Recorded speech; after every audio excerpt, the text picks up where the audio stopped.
আচ্ছা কি হয়েছে বলেন তো আপনি একটু।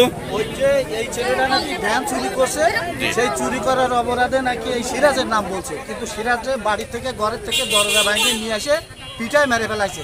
সকালবেলায় আমাদের এলাকার লোকজন যখন মারধর করে মরে যায়, তখন ট্রিটমেন্টের জন্য আমাদের এলাকার লোকজন অনেক অনুরোধ করেছে, কিন্তু এই এলাকার চিহ্নিত 2-3 জন লোক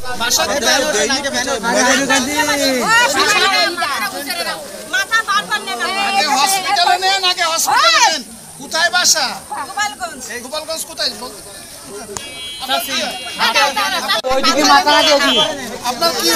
কি হয়? আপনার ছেলে বাসা কোথায় আপনার? একটা হচ্ছে জাকার আর একটা হচ্ছে মফিজ। এরা মফিজ লাস্টেও মারছে যখন আমি খাওয়াইতে পারি। এই দুজনটা বিশেষ করে চিনি, আর সবাইই পাওয়া যাবে না। মানে যে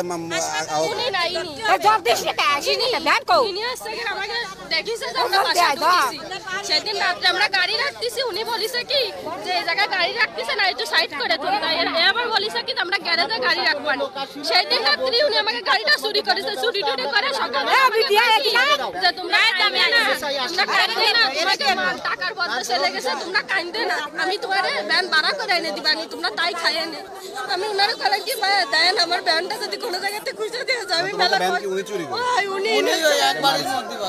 ওই এক ঘর আমাকে ঘরের পাশে উনার বাঁচা, উনি আমার গাড়ি কেন নিয়েছে। আমি কইছি ভাড়া দোকান ধরা দিয়েছি, ভাই আমার মেলা কষ্টের গাড়ি আপনারা নিয়েন না, উঠে সেই গাড়ি নিয়েছে আমার।